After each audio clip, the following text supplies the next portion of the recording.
Before we dive into tonight's tale, make sure to hit that subscribe button if you want more creepy stories that will keep you up at night.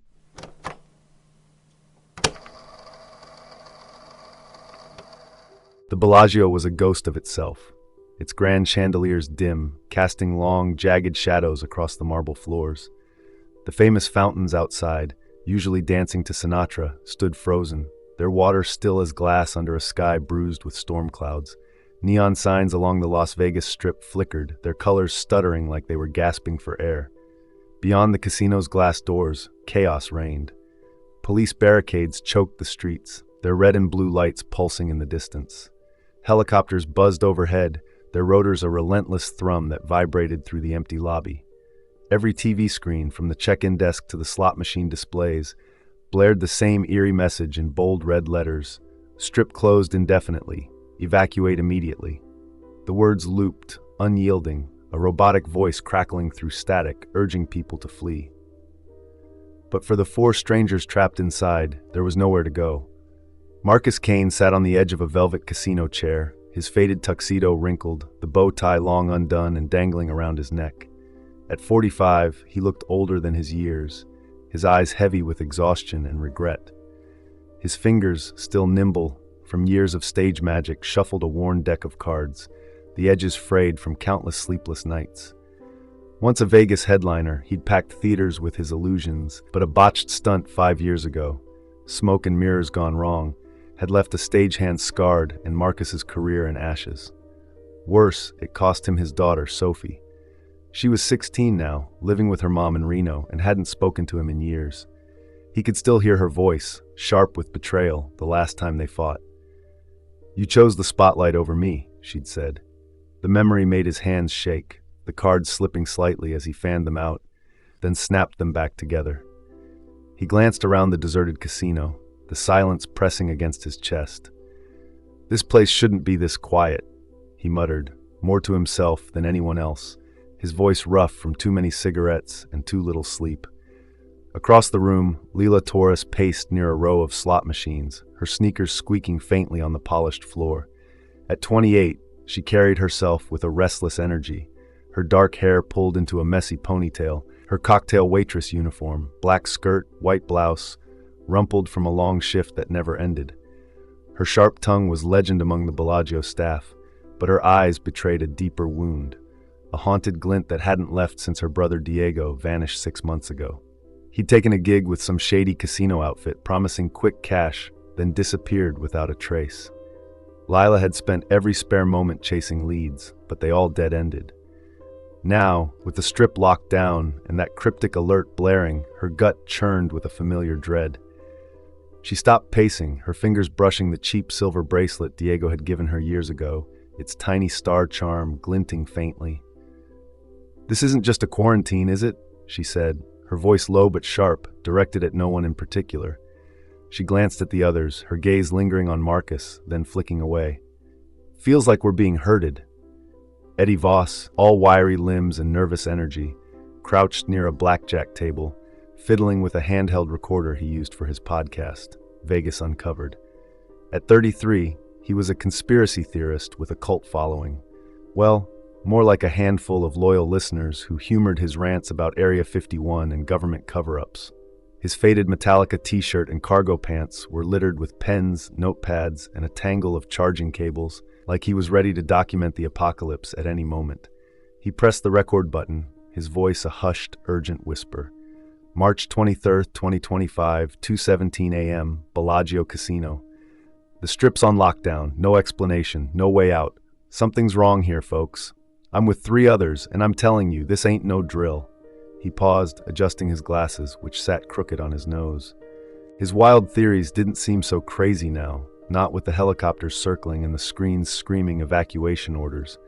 He looked up, catching Lila's eye. "Herded? Yeah, that's one way to put it.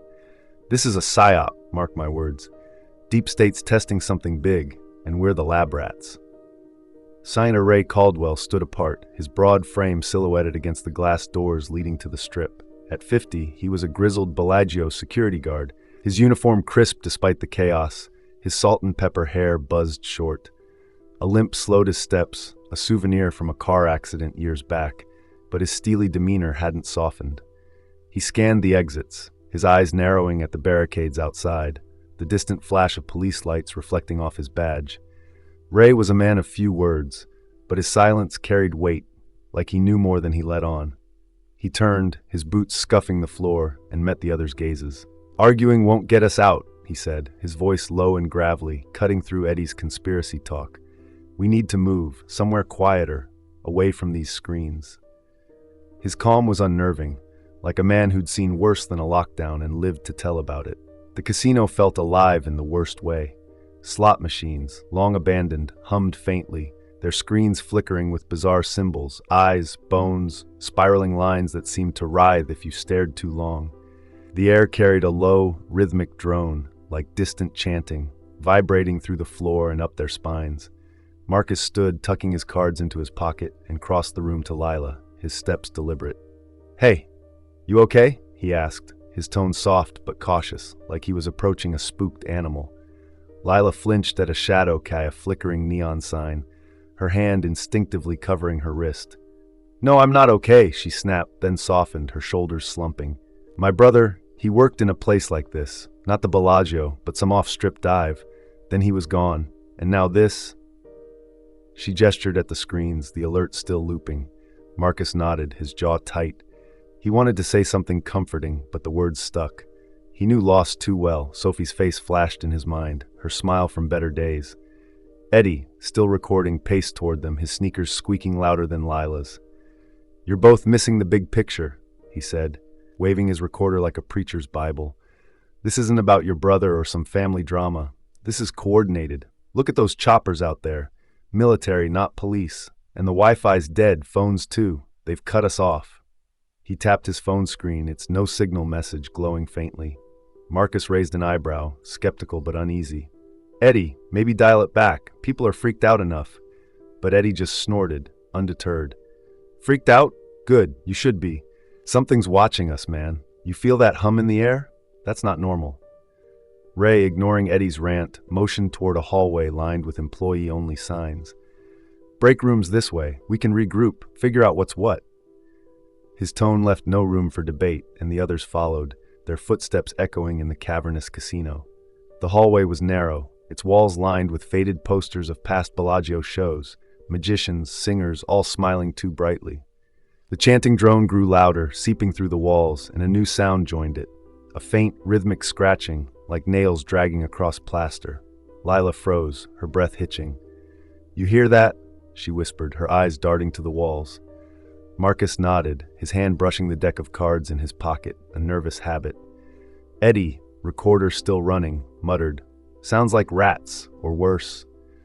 Ray said nothing, but his hand rested on the baton at his hip, his knuckles whitening. The break room was a stark contrast to the casino's opulence. Linoleum floors, a sagging couch, a coffee machine that smelled of burnt grounds. Vending machines glowed faintly, their snacks untouched. Ray locked the door behind them, the click loud in the quiet. "Sit tight," he said, checking the room's corners, his limp more noticeable in the small space. Lila sank onto the couch, rubbing her wrist, where a faint red mark had appeared, its shape oddly spiral-like. She yanked her sleeve down, hiding it, her heart racing. Marcus noticed but didn't press, instead leaning against a table, his eyes on Ray. "You're awfully calm, Sarge," he said, half joking, half probing. Ray met his gaze, unflinching. "Seen my share of crises. Panic doesn't solve them." But there was a flicker in his eyes, something guarded, and Marcus filed it away. Eddie, pacing again, stopped at a vending machine, tapping its glass. "Anyone else notice the slot machines out there, spinning on their own, showing weird symbols? That's not a glitch, it's a message." Lila rolled her eyes, but her voice trembled. "A message?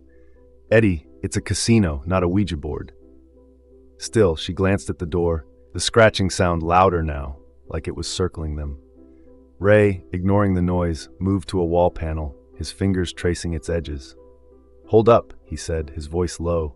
He pressed hard, and a section of the wall clicked, revealing a hidden door, its surface etched with a spiral symbol that seemed to shimmer under the fluorescent light. The drone intensified, pulsing in time with the symbol's faint glow. Eddie stepped back, his recorder shaking in his hand. Nope, that's a hard pass. You don't just open creepy hidden doors in a lockdown, man." Marcus, despite his unease, felt a spark of curiosity, the old magician's instinct to uncover secrets. "We can't stay here," he said, glancing at Lila, who looked torn between fear and determination. "Those screens, the helicopters, it's not safe up here." Lila nodded slowly, her fingers tightening around her bracelet. "If there's answers, they're not in this room." Ray, already at the door, pushed it open, revealing a dark stairwell descending into shadow. The air from below was cold, carrying a faint metallic tang, and screams, distant but unmistakable, echoed up the steps. Against Eddie's protests, they stepped into the stairwell, Ray leading with a flashlight pulled from his belt, its beam cutting through the gloom. The door slammed shut behind them, the sound a gunshot in the tight space. Lila gasped, clutching her wrist as the burn mark flared, its spiral shape now unmistakable. She hid it under her sleeve, her pulse hammering. The spiral on the door glowed faintly, like it was watching them. Marcus's cards slipped from his pocket, scattering on the steps, and he cursed under his breath, scooping them up. Eddie's voice cracked as he whispered into his recorder, "If we don't make it, someone find this tape." The screams grew louder, mingling with the chanting drone, and the stairwell seemed to tighten around them, the walls pressing in. Fear clawed at their throats as they descended, each step pulling them deeper into something far darker than a locked-down casino. The stairwell stretched on, its concrete walls slick with condensation, the air growing colder with every step. The metallic tang sharpened, like blood or rust, and the screams below faded to an eerie silence, broken only by the group's ragged breathing and the faint drip of water somewhere in the dark.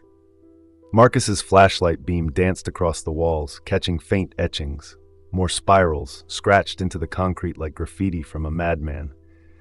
Lila's burn mark throbbed under her sleeve, and she bit her lip to keep from crying out. Ray's limp slowed him slightly, but he pressed on, his face unreadable. Eddie, trailing behind, muttered about ritual sites and sacrificial chambers, his theories spiraling as wildly as the symbols around them. They were no longer just trapped in the Bellagio. They were caught in something ancient, something hungry, and the stairwell was only the beginning. The stairwell seemed to go on forever, each step a descent into a colder, heavier darkness. The air grew thick, the metallic tang sharpening until it coated their tongues, like they were breathing in rust and old blood. The faint drip of water echoed, mingling with the low, chanting drone that never stopped, a rhythm that burrowed into their skulls. Marcus Kane gripped the railing, his knuckles white, the scattered cards from his deck now stuffed back in his pocket, their edges poking through the worn fabric. His flashlight beam flickered, the batteries weakening, casting jittery shadows that made the spiral etchings on the walls seem to twist. Lila Torres stayed close, her sneakers scuffing the concrete, her breath uneven as she clutched her wrist, the burning spiral mark hidden under her sleeve. Eddie Voss, still muttering into his recorder, trailed behind, his voice a frantic whisper about occult signatures and ritual grounds. Ray Caldwell led the way, his limp more pronounced on the uneven steps, his flashlight steady, but his face a mask of grim focus. The screams they'd heard earlier had faded, replaced by an oppressive silence that felt like it was waiting for them. At last, the stairwell ended, opening into a cavernous space that stole their breath. They stepped into a subterranean casino, a twisted mirror of the Bellagio above. Red velvet draped the walls, its richness clashing with the decay in the air. Gold chandeliers hung overhead, their crystals glinting under an unnatural, sourceless light that pulsed faintly, like a heartbeat. Poker tables stretched across the room, their green felt pristine, surrounded by plush chairs that looked untouched, as if waiting for players who never came. The air reeked of metal and rot, a sickly sweetness that made Lila gag, her hand flying to her mouth. "What is this place?" she whispered, her voice trembling as she took a step back, her bracelet catching the light. Marcus, his eyes scanning the room, shook his head slowly. "Not a casino," he said, his voice low like he was afraid to wake something. "More like a stage." Eddie, his recorder still running, darted toward a row of slot machines along the wall, their screens dark but humming faintly. "This is it," he said, his glasses slipping down his nose as he scribbled in a battered notebook. "The real Vegas, the one they don't show tourists. I knew it. Underground ops, secret societies, this is their playground." His excitement bordered on manic, but his hands shook as he adjusted the recorder, capturing the room's eerie hum. Ray, standing near a gilded bar lined with crystal glasses, shot him a look. "Keep it down, kid," he growled, his hand resting on his baton. "We're not alone here." His eyes flicked to the shadows, where the light seemed to bend, like it was avoiding certain corners. Before anyone could respond, a massive screen on the far wall flickered to life, its static crackling like breaking bones. The group froze, their reflections distorted in the screen's glass. Grainy footage began to play, a jerky montage that made their stomachs lurch. Masked figures in black robes sat around a table, their hands moving with cold precision as they placed bets. Not with chips, but with strange, bone-like tokens. The footage shifted, showing people sprinting through dark, twisting mazes, their faces contorted in terror. Some fought each other with makeshift weapons, blood spraying across concrete. Others pounded on locked doors, their screams muffled but piercing, begging for mercy that never came. Marcus's breath caught, his hand instinctively reaching for the cards in his pocket, a reflex to ground himself. Lila stood rooted, her eyes wide, her nails digging into her palms. Then the footage changed, and Lila let out a choked sob, collapsing to her knees. On the screen, Diego, her brother, stumbled through a corridor, his face bloodied, his eyes wild with panic. His clothes were torn, his hands clutching a wound on his side as he glanced back at something unseen, something chasing him. The feed cut to static, the screen going black, but Diego's scream lingered, echoing in the room. Lila's voice broke as she rocked back on her heels, tears streaming down her face. "No, no, no," she whispered, her hands clawing at the floor. He was here. Diego was here. Marcus knelt beside her, his own heart twisting at the thought of Sophie, but he kept his voice steady. "Lila, breathe. Tell us what you know." She looked up, her eyes red, her voice raw. "He took a job, okay? Some tycoon named Victor Draven. Said it was easy money, just moving crates for a private casino. Then he was gone. I thought he'd just left town, but..." She trailed off, her gaze drifting back to the blank screen, her bracelet glinting as her hand shook. Marcus stood, his jaw tight, and moved toward a poker table, needing to do something, anything, to shake the image of Diego's face. His fingers brushed a stack of poker chips, their surfaces cold and oddly heavy. One caught his eye, etched with a name and date, Sophie Kane, 2023. His heart stopped, a vision slamming into him like a physical blow. Sophie, his daughter, screaming in a dark room, her eyes hollow, her voice calling his name. He stumbled back, the chip clattering to the table, his breath ragged. "No," he muttered, his hands shaking as he gripped the table's edge. He looked around, noticing mirrors lining the walls, their surfaces rippling like liquid. In them, he saw not his reflection, but Sophie's face, pale and distorted, whispering, "Dad, why did you leave me?" Lila's reflection showed Diego, his mouth moving silently, while Eddie's showed a woman Marcus didn't recognize, her voice a garbled hiss. The whispers overlapped, a cacophony of guilt and loss that made their heads throb. Eddie, oblivious to the mirrors at first, was hunched over a leather-bound ledger he'd found on a nearby table, its pages yellowed and brittle. His pen scratched furiously as he muttered, "This is it, the key." He glanced up, his eyes bright with a mix of fear and triumph. These symbols, the spirals, they're not just decor. They're from the Order of Chaos, an old cult like pre-Rome old. They worship a deity of chance, sacrifice, the whole 9 yards. These guys aren't playing poker for fun. They're betting lives. He flipped a page, his finger jabbing at a list of names under the word tributes. Marcus's name was there, crossed out in red ink, the sight sending a chill down his spine. "Why's my name in there?" Marcus asked, his voice barely above a whisper. Eddie shook his head, his glasses fogging slightly from the damp air. "Dunno, man, but if you're crossed out, you're either lucky, or they've got something worse planned." Ray, who'd been pacing the room's perimeter, froze near a velvet curtain, his hand tightening on his baton. "Quiet," he hissed, his eyes locked on a shadowed corner. The air shifted, growing heavier, and a faint rustling sound, like fabric dragging across stone, echoed through the room. Silent enforcers in black suits emerged from the shadows, their movements unnaturally fluid, like they were gliding on ice. Their faces were hidden behind featureless white masks, smooth as porcelain, with no eyes or mouths, yet they seemed to see. The group dropped to the floor, scrambling under the poker tables, their hearts pounding so loud they were sure the enforcers could hear. Lila's breath hitched, her sleeve slipping to reveal the burn mark on her wrist, now spreading into faint spiral patterns, glowing faintly in the dark. She yanked her sleeve down, her eyes wide with terror, and pressed herself closer to Marcus, who gripped her arm gently, signaling silence. One enforcer paused near their table, its head tilting as if listening. It leaned forward, its mask inches from the table's edge, and a low, wet sniffing sound filled the air, like a dog scenting prey. Eddie clutched the ledger to his chest, his recorder abandoned on the floor, its red light blinking faintly. Marcus's mind raced, his old stage instincts kicking in. Misdirection. Always misdirection. He glanced at Ray, who nodded, almost imperceptibly. With a swift motion, Ray grabbed a crystal decanter from the bar and hurled it at a chandelier. The crash was deafening, glass and crystal exploding across the room, the sound swallowing their frantic movements. The enforcers turned toward the noise, and Ray barked, "Go now!" The group bolted, weaving through tables toward a narrow corridor behind a velvet curtain, their footsteps muffled by the plush carpet. The corridor was a maze of red walls and flickering sconces, the air colder and damper, the metallic stench stronger. Lila's burn mark burned hotter, the spirals creeping up her forearm, and she bit back a cry, her bracelet clinking as she ran. Eddie, clutching the ledger, whispered, "There's a control hub deeper down. I saw it in the ledger, schematics, tech stuff. If we find it, we can shut this place down." His eyes darted like a hunted animal, his voice cracking with desperation. Marcus, running beside him, glanced back, the enforcers' gliding forms barely visible in the dim light.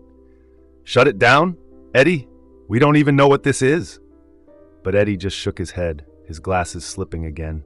"We're in their game, man, and we're not winning yet." Ray led the charge, his limp slowing him but his resolve unshaken, his flashlight beam cutting through the corridor's gloom.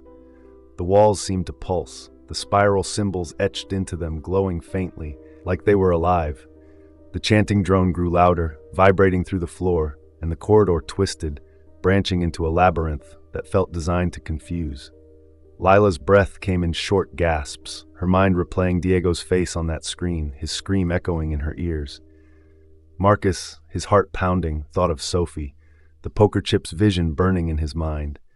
They were running blind, hunted by things that weren't human, trapped in a place that played with their deepest fears. And somewhere deeper, the Order of Chaos was waiting, their game only just beginning. The corridor tightened, the walls closing in, the air growing frigid and sharp in their lungs. Faint whispers drifted from the shadows, not the mirrors this time, but something else, something older, speaking in a language none of them knew. The spiral symbols pulsed faster, and Lila's burn mark flared, a searing pain that made her stumble. Marcus caught her arm, steadying her, his own fear mirrored in her eyes. Eddie's flashlight flickered, and Ray's beam caught a glimpse of a door ahead, its surface etched with more spirals, glowing like embers. Whatever lay beyond, it was their only way forward, and their only hope of surviving the nightmare they'd stumbled into. The corridor they'd fled into seemed to breathe, its red velvet walls giving way to a stark, concrete labyrinth that felt alive in all the wrong ways. The air turned frigid, each breath stinging their lungs like they were inhaling slivers of ice. The spiral symbols etched into the walls glowed faintly, pulsing in time with the low, chanting drone that never stopped, a sound that wormed into their bones. Marcus Kane led the group now, his flashlight beam jittery as he swept it across the tunnel, his other hand stuffed in his pocket, fingers brushing the frayed edges of his card deck for comfort. His faded tuxedo was damp with sweat, clinging to his back, and his breath fogged in the cold. Lila Torres stayed close, her sneakers scuffing the uneven floor, her arms wrapped tightly around herself, hiding the spiral burn mark that throbbed under her sleeve. Eddie Voss, clutching the stolen ledger, fumbled with a handheld device, a jury-rigged EMF meter he'd cobbled together for his podcast, its needle twitching wildly. Ray Caldwell brought up the rear, his limp more pronounced, his flashlight steady, but his face etched with a tension that hadn't been there before. The corridors twisted unnaturally, branching into dead ends or looping back on themselves, like the maze was playing tricks. Doors they swore they'd passed vanished, their outlines swallowed by smooth concrete, leaving no trace. The walls seemed to shift when they weren't looking, narrowing the path until it felt like the group was being squeezed. "This place doesn't make sense," Marcus muttered, pausing to wipe sweat from his brow, his voice hoarse. He turned to Lila, who was shivering despite the sweat beading on her forehead. "You holding up?" She nodded, but her eyes were glassy, her jaw clenched. "It's too cold," she said, her voice barely above a whisper.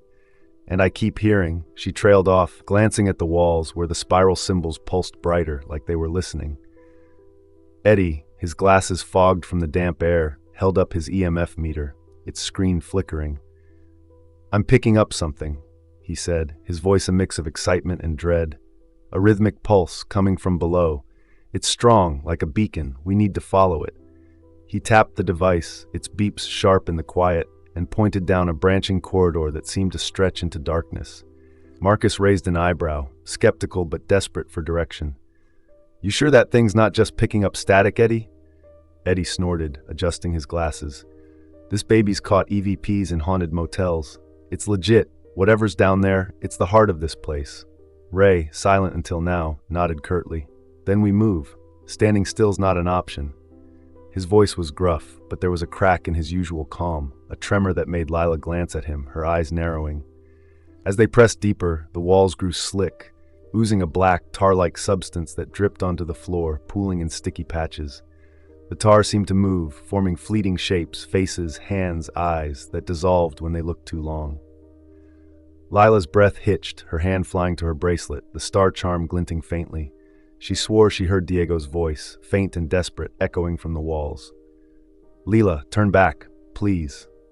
Her burn mark flared, a searing pain that made her gasp, and she yanked her sleeve higher, hiding the spirals that now curled up her forearm like veins. Marcus noticed, his eyes flicking to her wrist, but he didn't push. Instead, he kept moving, his flashlight catching a glint of something ahead. A rusted slot machine, inexplicably tucked into a corner of the maze, its screen dark but humming faintly. The group paused, the air growing heavier, the drone louder, vibrating through the floor. Eddie's meter beeped faster, its needle pinned. "We're close," he whispered, his eyes darting to the shadows. Before anyone could respond, a rustling sound, like dry leaves skittering across stone, filled the corridor. An enforcer lunged from a side passage, its black suit gleaming under the spiral's glow, its featureless mask cracking to reveal a mouth of jagged, needle-like teeth. Lila screamed, stumbling back, her bracelet clinking as she hit the wall. Marcus, his old stage instincts kicking in, acted fast. He darted to the slot machine, prying open its side panel with a pocket knife he kept for card tricks. "Keep it busy," he shouted, his hands shaking as he yanked at wires, sparks flying. Ray, his baton drawn, swung at the enforcer, the metal cracking against its arm with a sickening crunch. The thing barely flinched, its teeth snapping inches from Ray's face. Eddie, panicking, threw his notebook, the pages fluttering uselessly. Lila, her fear turning to rage, grabbed a loose pipe from the floor and swung, the metal ringing as it grazed the enforcer's mask. Marcus worked frantically, twisting wires until the slot machine sparked violently, its screen blazing with chaotic symbols, eyes, bones, spirals. He yanked a lever, and a surge of electricity arced out, blasting the enforcer and blowing a jagged hole in the wall. The creature shrieked, a sound like tearing metal, and collapsed, its mask shattered, revealing nothing but darkness beneath. "Go!" Marcus yelled, coughing as smoke filled the corridor. They scrambled through the hole, the tar oozing faster now, its stench choking them. Eddie, last through, cried out as a tendril of tar grazed his arm, sticking to his skin like oil. His eyes glazed over for a moment, his pupils dilating, like the infected dealers they'd seen in the underground casino's videos. He shook it off, gasping, but his whispers turned to static, a garbled hum that made Lila flinch. "I'm fine," he muttered, clutching the ledger tighter, but his hands trembled, and his skin looked paler, almost gray. The new corridor was narrower, the walls pulsing faster, the air so cold their teeth chattered. Ray, his composure fraying, stopped suddenly, his flashlight beam shaking. "I need to tell you something," he said, his voice low, almost drowned by the drone. The others turned, their faces tense. Lila's eyes burned with suspicion, her fists clenched. "What now, Ray?" she snapped, her voice raw. Ray's shoulders sagged, his steely demeanor cracking like thin ice. I worked for Draven, he admitted, his words heavy. Not directly, but close enough. He paid me to handle problems. Employees who asked too many questions, who got too close to his operations. I funneled them here, to this place. I didn't know what it was, not really. Thought it was just a black market casino. He paused, his eyes meeting Lila's, and his voice broke. I didn't know Diego was your brother, but I helped bury the truth. Draven's got my family, my wife, my son. They're hostages. I had no choice. Lila's face twisted with rage, and she lunged at him, her fists swinging wildly. You bastard, she screamed, her voice echoing off the walls. You let him die. You let them take him. Marcus grabbed her waist, pulling her back, his arms straining as she kicked. Lila, stop! We need him, he shouted, his voice hoarse. Lila's bracelet snapped off in the struggle, clattering to the floor, the star charm glinting in the flashlight's beam. She froze, her chest heaving, tears mixing with the sweat on her face. Ray didn't fight back, his hands raised, his eyes hollow. I'm sorry, he whispered, but there was something in his gaze, a flicker of something darker, like he wasn't telling the whole truth. The group stood in silence, the drone filling the void, the walls pulsing like a heartbeat. Distrust hung between them, thick and poisonous. Eddie, his arms still sticky with tar, muttered to himself, his words a jumble of static and conspiracy jargon. His eyes darted to the shadows, his fingers twitching around the ledger. Lila retrieved her bracelet, slipping it back on with trembling hands, her burn mark hidden but burning hotter, Diego's voice still whispering in her head. Marcus, his heart pounding, felt the weight of their fractured alliance, his thoughts drifting to Sophie, the poker chip's vision haunting him. Ray's confession had cracked something in them, and the maze seemed to sense it, tightening around them like a noose. They pressed on, the corridor narrowing further, the spiral symbols glowing brighter, their light casting eerie shadows that danced like specters. The tar oozed thicker, forming more faces, pleading, eyeless, their mouths moving silently. Eddie's meter beeped erratically, its screen flickering, and he whispered, We're almost there. The pulse, it's stronger. But his voice was weaker, the tar's graze taking its toll. Ray, his baton still drawn, walked ahead, his limp heavier, his flashlight beam cutting through the gloom. Lila's steps were unsteady, her breath ragged, the pain in her wrist a constant pulse.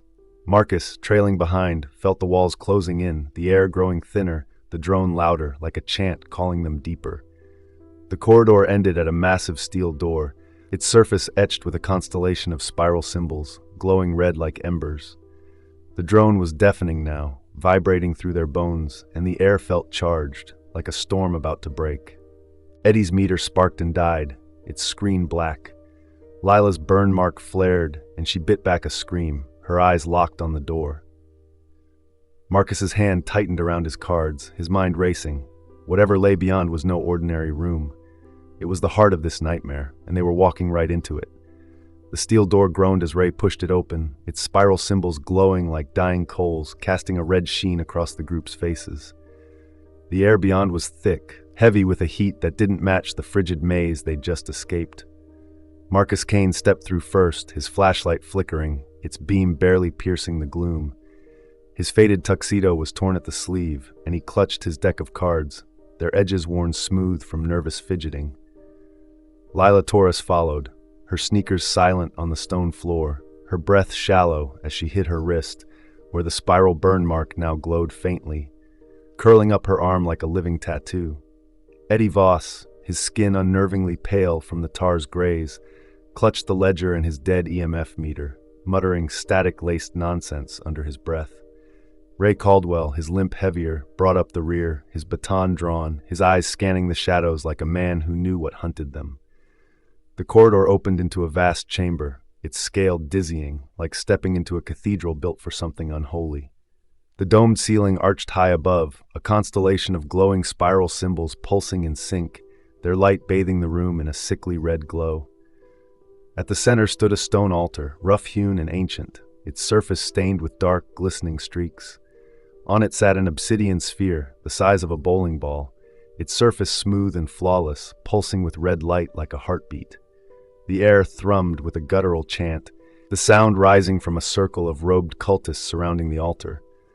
Their faces were featureless, like melted wax, smooth and eyeless, yet they moved with purpose, their hands raised, clutching bone-like tokens. The chant was in no language the group recognized, its syllables sharp and jagged, slicing through the air. Marcus froze, his heart pounding, the cards slipping slightly in his sweaty palm. "This isn't right," he whispered, his voice barely audible over the chant. He glanced at Lila, who stood rigid, her eyes locked on the sphere, her bracelet glinting as her hand trembled. "Diego," she murmured, her voice cracking, as if the sphere's pulse called to her. Eddie, his glasses crooked, scribbled in his notebook, his pen shaking. "This is it," he hissed, his voice a mix of awe and terror. "The Order of Chaos. This is their endgame." Ray, his face grim, motioned them to the shadows near a crumbling stone pillar, his flashlight dimming as if the room itself drained its power. "Stay low," he growled, his eyes flicking to the cultists. "We're not invited." Before they could settle, a piercing scream cut through the chant. At the altar, a bound figure, gaunt, clothed in rags, writhed as cultists dragged them forward. The sphere, the cult's leader, a gaunt figure in a gold mask that gleamed like molten metal, stepped forward, their voice booming, distorted, as if speaking through water. "The great reckoning has begun," they declared, their words echoing off the walls. "The strip is sealed, a sacrifice to summon chaos, to remake Vegas as its dominion." As they spoke, the sphere flared, its light blinding, and the bound figure disintegrated, their body dissolving into ash that swirled into the sphere, feeding its pulse. The cultists chanted louder, their featureless faces tilting upward, as if in ecstasy. Lila's breath hitched, her burn marks searing, now a glowing spiral across her arm, visible even through her sleeve. She clutched her bracelet, Diego's voice echoing in her head, louder now, begging her to run. Marcus's stomach twisted, the poker chip's vision of Sophie flashing in his mind, her hollow eyes, her scream. Eddie's whispers grew frantic, his tar-infected arm twitching, his eyes darting to a control panel near the altar, its wires and screens glowing faintly. The sphere pulsed faster, and suddenly it projected images into the air, vivid, cruel visions that stabbed at their souls. Marcus saw himself abandoning Sophie, walking away as she cried, his career chosen over her. Lila saw Diego, bleeding, reaching for her as she failed to save him. Eddie saw himself spiraling into madness, alone, his podcast a mockery. The visions were knives, cutting deep, and the group staggered, their knees buckling under the weight of their guilt.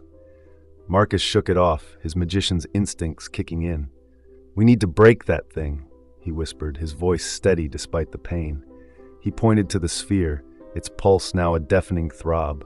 Lila nodded, her eyes blazing with feral determination, Diego's voice driving her forward. Eddie, fighting the tar's infection, pointed to the control panel. "I can hack it," he said, his voice shaky but resolute. "Disrupt their chant, maybe slow it down." Ray, his face pale, nodded, but his eyes flickered with something unreadable, like he was weighing his options. They split up, moving like shadows along the chamber's edge, ducking behind pillars and rusted machinery. Lila, her burn mark glowing brighter, slipped past a cultist, her movements silent, her bracelet clinking faintly as she neared the altar. Marcus, rummaging in his tuxedo pocket, pulled out a small pyrotechnic device, a leftover from his stage days, meant for dramatic flourishes. He rigged it to a gas pipe near a pillar, his hands steady, his mind racing with old tricks.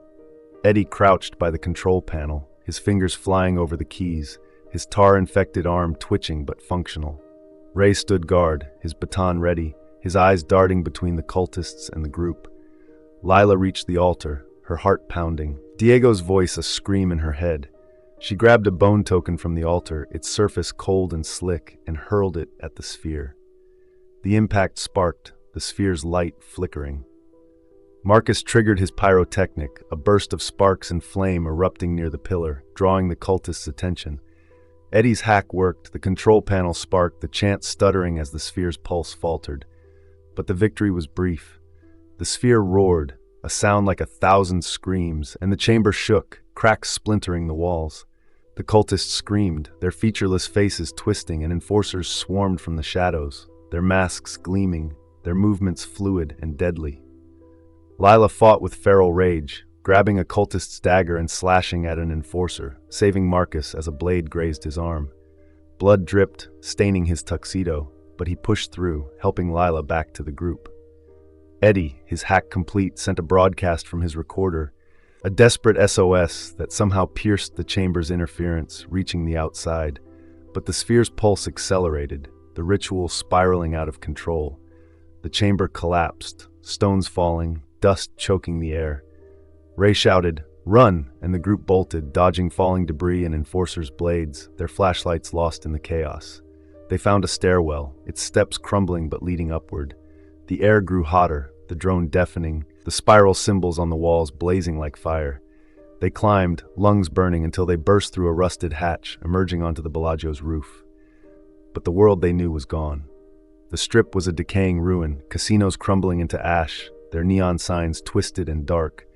The sky churned with a swirling red vortex, its edges writhing like living shadows.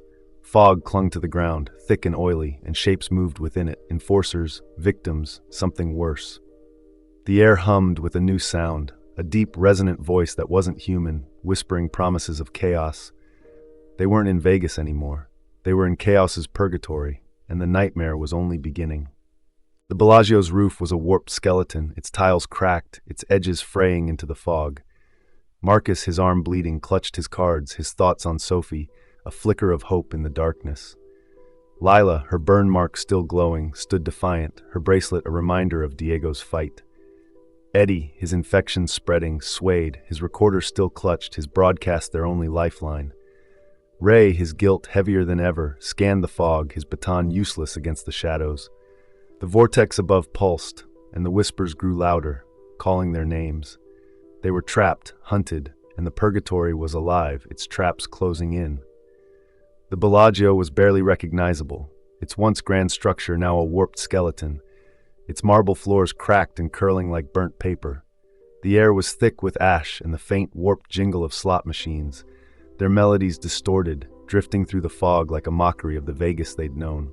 The red vortex churned overhead, its edges pulsing with a sickly light, casting jagged shadows that seemed to writhe on their own. Ghostly figures lingered in the fog, pale, hollow-eyed victims of the order of chaos, their whispers barely audible, spilling secrets in languages long forgotten. Marcus Kane stood near a shattered railing, his bloodied arm throbbing, his faded tuxedo torn and streaked with dust. He clutched his deck of cards, their edges frayed, his thoughts anchored to Sophie, a flicker of hope keeping him upright. Lila Torres, her spirit fraying, leaned against a cracked pillar, her burn mark glowing faintly under her sleeve, its spiral patterns pulsing in time with the vortex. She fought visions of Diego, his bloodied face pleading in her mind, her bracelet a cold weight against her wrist. Eddie Voss, half lost to the tar's infection, swayed nearby, his skin gray, his eyes glassy as he mumbled about saving them, his recorder clutched like a lifeline. Ray Caldwell, his face a mask of guilt and secrets, led them through the purgatory's traps, his limp heavier, his baton swinging at shadows that seemed to coil closer. The roof was a minefield, its tiles buckling under their steps, some collapsing into yawning voids below. Tendrils of shadow snaked from the fog, brushing their ankles, cold and slick like oil.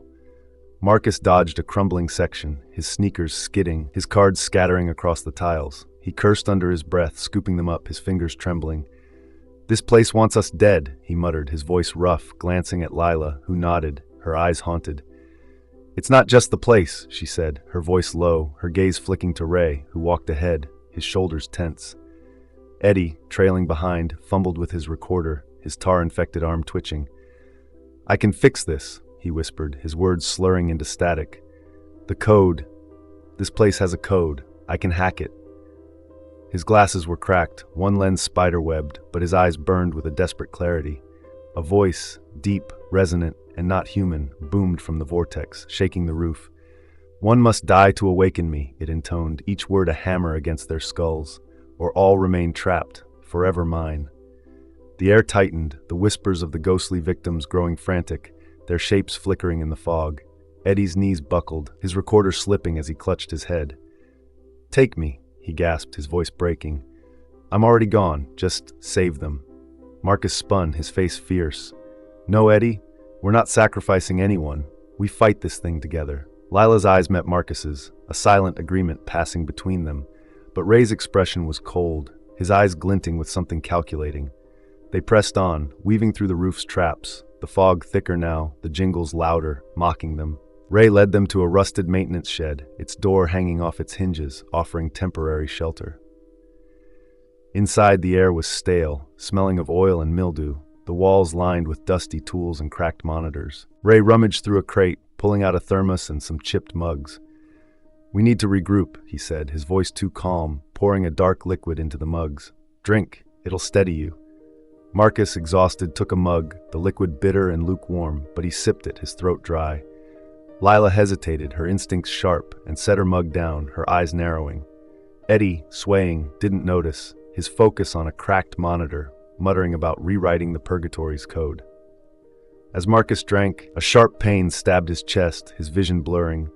The mug slipped from his hand, shattering on the floor, the liquid pooling like ink. He staggered, clutching his chest, his cards spilling again. What did you do?" he rasped, his eyes locking on Ray, who stood motionless, his face unreadable. Lila's hand flew to her pocket, pulling out a small knife she'd kept from her waitress days, its blade dull but sharp enough. She lunged at Ray, slicing the straps of a makeshift restraint he'd pulled from the crate, freeing Marcus before Ray could act.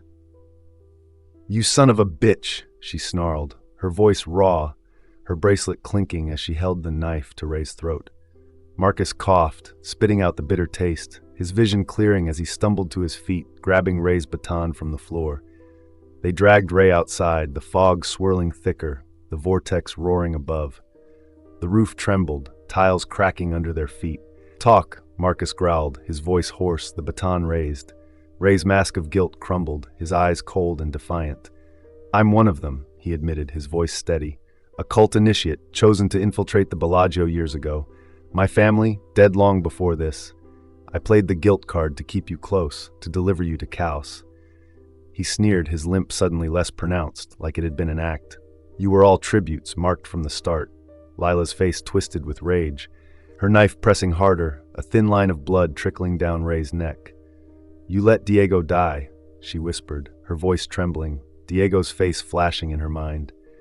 Before she could act, a towering enforcer emerged from the fog, its body a writhing mass of shadows and bone, its mask cracked, revealing a void where a face should be. Its limbs were too long, bending at wrong angles, and it moved with a jerky grace, like a puppet on frayed strings. Marcus swung the baton, the metal ringing as it struck the enforcer's arm, but it barely flinched. Lila dove, slashing with her knife, the blade catching the creature's side, black ichor oozing from the wound. Eddie, fighting his infection, crawled to a rusted antenna array nearby, his fingers flying over its wires, muttering about hacking the Purgatory's signal. His broadcast from the chamber had reached the outside, and now he was trying to disrupt Chaos's grip, his tar-infected arm slowing him but not stopping him. Ray seized the chaos, lunging for Lila, his hands aiming for her throat. "You're all dead anyway," he roared, his voice wild. Eddie, with a burst of strength, tackled him, their bodies crashing into the fog. They plummeted over the roof's edge, Ray's scream mingling with Eddie's static-laced cry, swallowed by the shadows below. The roof buckled, a massive crack splitting the tiles, and Marcus grabbed Lila's arm, pulling her back as the structure collapsed. They sprinted, dodging falling debris, the vortex's roar deafening, the enforcer's shrieks echoing behind them. Eddie's sacrifice burned in their chests, a raw wound, but his hack had worked. The vortex flickered, its light weakening, the fog thinning slightly. They stumbled into a stairwell, its steps warped but leading downward, the air thick with ash and the faint jingle of slot machines. Marcus's arm bled, his cards lost in the chaos, but his thoughts were on Sophie, a fire keeping him moving. Lila's burn mark pulsed, but she fought Diego's visions, her knife still clutched, her bracelet a reminder of why she couldn't stop. The Purgatory was crumbling, but Chaos's voice lingered, whispering promises of power, of freedom. They descended, the stairwell narrowing, the walls weeping tar, the jingles growing louder, leading them to a warped casino floor that stretched endlessly, the heart of Chaos's domain. The stairwell spiraled downward, its warped steps slick with ash, the air so thick it felt like breathing smoke. The warped jingles of slot machines echoed, their melodies twisted into a mocking lullaby, growing louder with each step. Marcus Kane led the way, his bloodied arm aching, his tuxedo reduced to rags, the loss of his cards a quiet ache in his chest. His thoughts were on Sophie, her face a beacon pulling him through the nightmare. Lila Torres followed, her sneakers crunching on the ash-covered steps, her burn mark pulsing faintly under her sleeve, its glow dimming as the infection seemed to wane. Her small knife, still clutched in her hand, gleamed faintly, and her bracelet, Diego's gift, clinked softly, a reminder of why she fought. The walls wept black tar, the spiral symbols flickering like dying embers, and the air hummed with a presence, something vast and hungry, waiting just beyond the shadows. The stairwell opened into a warped casino floor, a grotesque parody of the Bellagio above, stretching endlessly in every direction. The air was heavy with ash, swirling like snow, stinging their eyes. Slot machines stood in crooked rows, their screens flashing with eyes and bones, their jingles a relentless drone. Poker tables, their felt stained with dark streaks, glowed under sourceless light, and mirrors lined the walls, reflecting not their faces but fleeting glimpses of the dead. Sophie, Diego, Eddie, their eyes pleading. At the center of the floor loomed Chaos, a shifting, eyeless figure, its form a mass of shadow and bone, constantly reshaping. Now a towering silhouette, now a writhing tangle of limbs. It sat at a massive table, dealing cards made of human skin, their edges curling, etched with names and dates. Its voice, a low, resonant hum, filled the room, vibrating in their bones. Play or perish, it intoned, its words a cold promise. Marcus stood firm, his heart pounding, fueled by a love for Sophie that burned brighter than his fear. He glanced at Lila, her eyes glowing faintly, a mix of defiance and exhaustion. "We end this," he said, his voice steady, though his hands shook. Lila nodded, her knife raised, her bracelet catching the light. "For Diego," she whispered, her voice raw but resolute. The deity's form flickered, its eyeless gaze settling on them, and it spoke again, its voice a chorus of their lost loved ones. Sophie's laugh, Diego's plea, Eddie's static-laced mutter. "One joins me, or both burn," it said, the cards on the table glowing, their names pulsing in red. Lila stepped forward, her shoulders squared, ready to offer herself to save Marcus. "Take me," she said, her voice trembling but fierce, her burn mark flaring one last time. Marcus's eyes widened, his magician's instincts screaming. "No, Lila!" he shouted, his hand darting to his pocket, where a single poker chip remained, a prop from his stage days, etched with Sophie's name, kept as a talisman. With a sleight of hand honed by years of performance, he slipped the chip into the game, palming it onto the table as Chaos dealt. The deity's form shuddered, the chip's presence a glitch in its game, its surface glowing brighter than the skin cards. The casino bled, the walls weeping tar in thick, sluggish streams, pooling on the floor. Chaos's form flickered violently, shifting into Sophie, her eyes hollow, pleading, "Dad, don't leave me." Then Diego, bloodied, reaching for Lila. Then Eddie, his face gray, whispering static. The voices overlapped, a cacophony that clawed at their minds. Marcus gritted his teeth, grabbing a rusted chair from a nearby table and hurling it at the altar, a stone slab behind Chaos, etched with spirals, pulsing with red light. "Now, Lila!" he shouted. Lila, her instincts sharp, dove forward, slashing her knife across the altar's surface, sparks flying as the blade bit into stone. The altar cracked, a storm of sparks erupting, the light blinding. Chaos shrieked, a sound like tearing metal, its tendrils lashing out, cold and slick, wrapping around their ankles. Marcus dodged, his arm screaming in pain, and grabbed a fallen slot machine arm, swinging it like a club, smashing a tendril that lunged for Lila. She fought with feral rage, her knife slicing through another tendril. Black ichor sprang across her face. The floor shook, cracks splintering the tiles, the mirrors shattering, their reflections screaming. The altar exploded in a burst of red light, the shockwave knocking them back, ash and tar raining down. Chaos's form collapsed, its scream fading into a low, guttural hum, the cards burning to ash on the table. The purgatory began to crumble, the slot machines sparking, their jingles silenced, the walls folding inward like a dying star. "Run!"